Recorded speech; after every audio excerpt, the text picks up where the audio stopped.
This video is sponsored by Aura. WWDC is just days away and M2 is one of those hopefully announcements that we should be seeing. While all the focus for many was with the M2 in the MacBook Air or maybe even a MacBook Nothing based on the M1 Pro, if you want a desktop with the flexibility and affordability, Mac Mini is the one for you. And now, authorized Apple reseller B&H Photo have pages up for the Mac Mini M2 and an unannounced Mac Mini Tower. Want the latest Apple news, leaks and rumours? Subscribe and ring the bell. Mac Mini is the workhorse of the Apple Silicon range.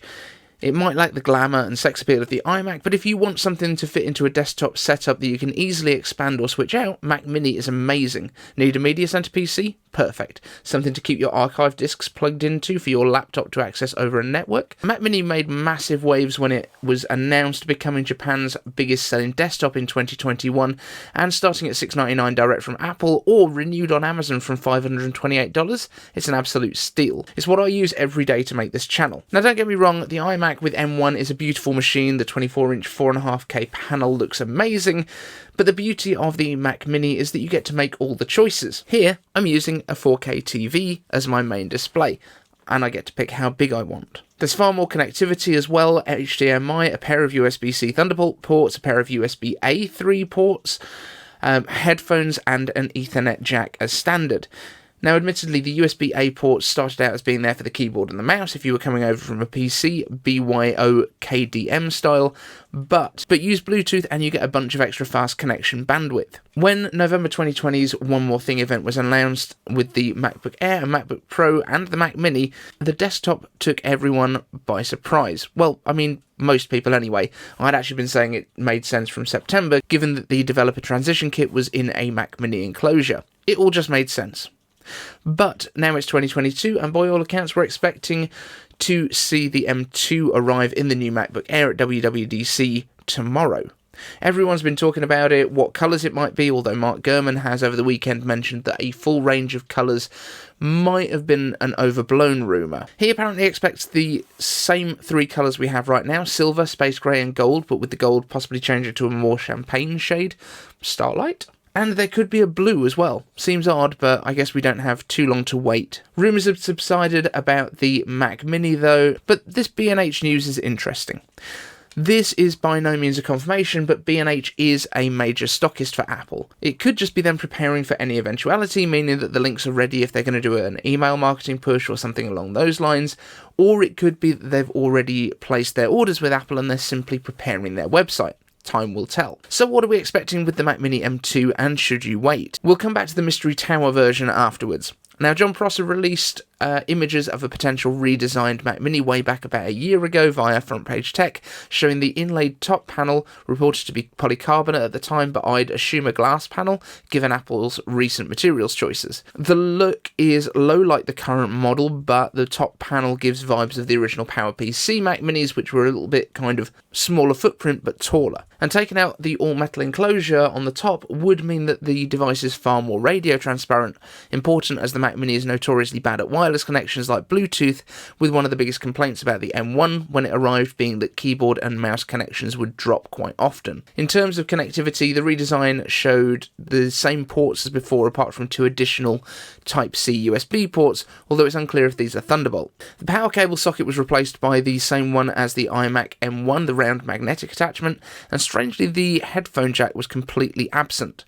The round power adapter is an interesting point though, because the iMac uses this as an external power supply, freeing up space inside the computer. I'd assume then that if the M2 Mac Mini has this design, and it is an accurate representation, then the external power supply would come here as well, because that power connection is probably likely not to be safe for high mains voltages, and even if it was, you wouldn't want the chance of plugging your Mac Mini power supply into an iMac and frying it with full voltage.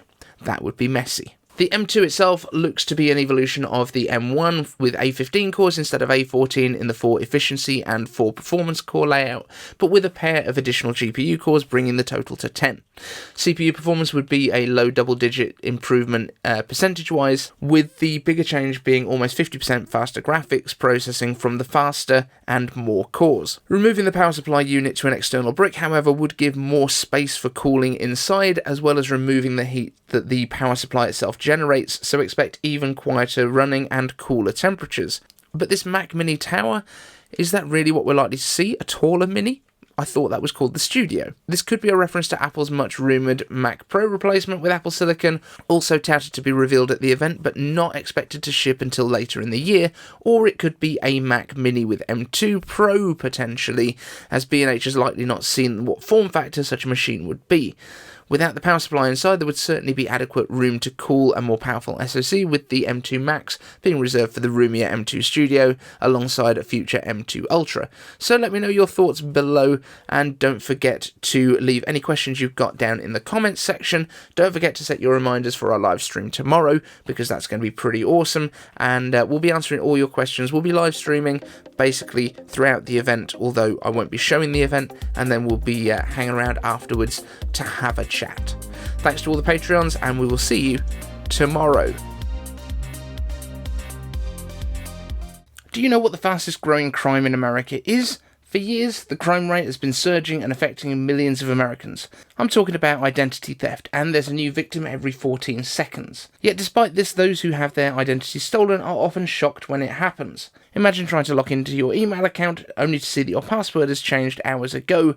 Then you start getting notifications of activity from your bank, credit cards, crypto accounts. That's when the feelings of panic, fear, anxiety, paranoia, disbelief, shock, anger, and frustration and guilt set in. That's why I'm excited to partner with Aura, who is sponsoring this video. Aura is an identity theft protection, fraud monitoring, and a VPN, password management software, and antivirus software combined into one easy-to-use app. Aura monitors the dark web for your emails, passwords, and social security numbers, and sends you alerts fast, right to your phone and email. When it comes to fraud, every second matters. Connect your credit cards and bank to be notified of any changes up to 4 times faster than Aura's competitors. Their VPN allows you to stay anonymous online by keeping your browsing history and personal information safe and encrypted, and their antivirus software that will block malware and viruses before they infect your devices. Sadly for me, Aura is currently only available in the US, but if you check out their free trial, be sure to let me know in the comments how many times your information has been detected on the dark web. Protect you and your family from America's fastest growing crime. Try Aura free for 2 weeks and see if any of your family's personal information